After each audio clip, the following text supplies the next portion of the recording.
Top quality और consistent performance के लिए सिर्फ सिल्वर पंप नाम याद रखना।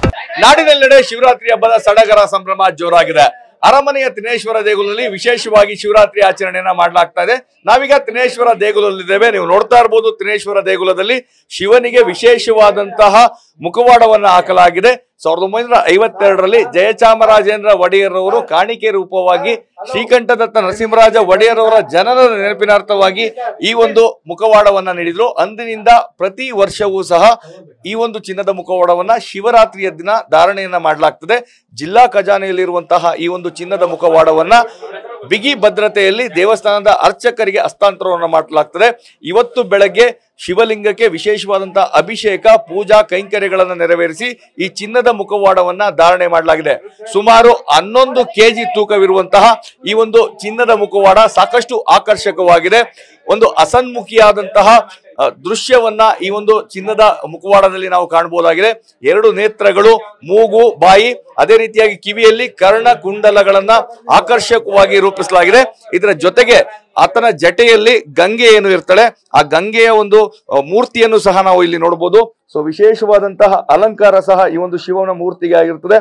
ನಾಡಿನಲ್ಲೇ ಈ ರೀತಿಯಾದಂತಹ ಚಿನ್ನದ ಮುಖವಾಡ ಇರುವಂತಹ ಶಿವಲಿಂಗ ಅಪರೂಪದಲ್ಲಿ ಅಪರೂಪ ಅಂತ ಹೇಳ್ಬೋದು. ಮತ್ತೆ ಮತ್ತೊಂದು ಭಾಗದಲ್ಲಿ ನೋಡಬಹುದು, ಆ ಗಂಗೆಯ ಪಕ್ಕದಲ್ಲೇ ಬೆಳ್ಳಿಯ ಅರ್ಧ ಚಂದ್ರಾಕಾರ ಇದೆ. ಸೊ ಈ ಎಲ್ಲ ಚಿನ್ನದ ಮುಖವಾಡವನ್ನ ಇವತ್ತು ಬೆಳಗ್ಗೆ ರುದ್ರಾಭಿಷೇಕವನ್ನ ನೆರವೇರಿಸಿ ತದನಂತರ ಧಾರಣೆಯನ್ನ ಮಾಡಲಾಗಿದೆ. ನಾಳೆ ಬೆಳಗ್ಗೆಯವರೆಗೂ ಸಹ ಈ ಒಂದು ಏನು ಚಿನ್ನದ ಮುಖವಾಡದ ದರ್ಶನವನ್ನ ಸಾವಿರಾರು ಭಕ್ತರು ಪಡೆದುಕೊಳ್ತಾರೆ. ಸೊ ಈ ಹಿನ್ನೆಲೆಯಲ್ಲಿ ಮೈಸೂರು ಅರಮನೆಯ ಈ ಒಂದು ಏನು ಚಿನ್ನದ ಮುಖವಾಡದ ಶಿವಲಿಂಗದ ದರ್ಶನ ನಿಜಕ್ಕೂ ವಿಶೇಷದಲ್ಲಿ ವಿಶೇಷ ಅಂತ ಹೇಳ್ಬೋದು. ಹಾಗಿದ್ರೆ ಈ ಒಂದು ಚಿನ್ನದ ಮುಖವಾಡದ ವಿಶೇಷತೆ ಏನು, ಯಾವೆಲ್ಲ ಪೂಜಾ ಕೈಂಕರ್ಯಗಳನ್ನ ಇಲ್ಲಿ ನೆರವೇರಿಸಲಾಗಿದೆ, ಈ ಬಗ್ಗೆ ಮಾತಾಡ್ಲಿಕ್ಕೆ ದೇವಸ್ಥಾನದ ಅರ್ಚಕರಾದಂತಹ ಸ್ಕಂದ ನಮ್ಮ ಜೊತೆಗಿದ್ದಾರೆ. ಶಿವರಾತ್ರಿ ಅಂತ ಹೇಳಿದ್ರೆ ನಾಡಿನೆಲ್ಲೆಡೆ ಒಂದು ವಿಶೇಷವಾದಂತಹ ಶಿವರಾತ್ರಿ ಆಗ್ತದೆ. ಅರಮನೆಯಲ್ಲಿ ಮಾತ್ರ ಚಿನ್ನದ ಮುಖವಾಡದ ಶಿವರಾತ್ರಿ, ಏನಿದು ವಿಶೇಷ? ವಾಗರ್ತ ಇವ ಸಂಪ್ರಪ್ತೌ ವಾಗರ್ತ ಪ್ರತಿಪತ್ತಯೇ ಜಗತಃ ಪಿತರೋ ಒಂದೇ ಪಾರ್ವತಿ ಪರಮೇಶ್ವರೌ. ಪ್ರತಿ ವರ್ಷ ಮೈಸೂರಿನಲ್ಲಿ ಶಿವರಾತ್ರಿ ವಿಶೇಷ. ಚಿನ್ನದ ಕೊಳಗ ಧಾರಣೆಯಿಂದ ಅದಕ್ಕೆ ಇನ್ನೂ ಶೋಭ. ಹೇಗೆ ಈಶ್ವರ ನೋಡ್ಲಿಕ್ಕೆ ಸುಂದರ, ಆದ್ರೆ ಆ ಈಶ್ವರನ ಮೇಲೆ ಚಂದ್ರವನ್ನ ಇಟ್ಟರೆ ಇನ್ನೂ ಸುಂದರವಾಗಿ ಕಾಣ್ತಾನೆ.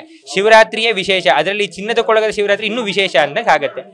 ವಿಶೇಷವಾಗಿ ಇವತ್ತು ಬೆಳಿಗ್ಗೆ ಮೈಸೂರಿನಲ್ಲಿ ಅರಮನೆ ಕೋಟೆಯಲ್ಲಿರತಕ್ಕಂಥ ತ್ರಿನೇಶ್ವರ ಸ್ವಾಮಿಗೆ ಬೆಳಿಗ್ಗೆ 4:15 ಗಂಟೆಯಿಂದ ಗಣಪತಿ ಪೂಜೆ, ಪುಣ್ಯಾಹ, ಪಂಚಗವ್ಯ ಇತ್ಯಾದಿಗಳಾಗಿ ಲಘುನ್ಯಾಸಪೂರ್ವಕವಾಗಿ ಏಕವಾರ ರುದ್ರಾಭಿಷೇಕ, ದೀಪಾರಾಧನೆಗಳೆಲ್ಲ ನೆರವೇರಿದೆ. ಇದಾದ ನಂತರ ಈಗ ಸಾರ್ವಜನಿಕ ದರ್ಶನಕ್ಕೆ ಕೊಳಗವನ್ನು ಧಾರಣೆ ಮಾಡಿ ಅವಕಾಶ ಮಾಡಲಿಕ್ಕೆ ಇಷ್ಟು ಗಂಟೆವರೆಗೂ ಈ ದರ್ಶನಕ್ಕೆ ಅವಕಾಶ ಇರುತ್ತೆ. ಮತ್ತೆ ಶಿವನನ್ನ ಈ ರೂಪದಲ್ಲಿ ನೋಡಿದ್ರೆ ಏನೆಲ್ಲ ಫಲಗಳು ಸಿಗುತ್ತೆ ಅನ್ನೋ ಒಂದು ನಂಬಿಕೆ ಇದೆ. ಈಶ್ವರ ಇವತ್ತು ಪೂಜೆ ಸಂಜೆ 7:15ವರೆಗೂ ಸಾರ್ವಜನಿಕ ದರ್ಶನಕ್ಕೆ ಸಂಜೆ 11:15ವರೆಗೂ ಸಾರ್ವಜನಿಕ ದರ್ಶನಕ್ಕೆ ಅವಕಾಶ ಇರುತ್ತೆ. ಅದಾದ ನಂತರ ದೇವಸ್ಥಾನ ಕ್ಲೋಸ್ ಆಗಲ್ಲ. ದೇವಸ್ಥಾನದಲ್ಲಿ ಜಾವಗಳ ಪೂಜೆ ಶಿವರಾತ್ರಿಯಲ್ಲಿ ವಿಶೇಷ 4 ಜಾವಗಳ ಪೂಜೆ, ಅದು ರಾತ್ರಿಯೆಲ್ಲ ಎಂದಿನಂತೆ ನಡೆಯುತ್ತೆ.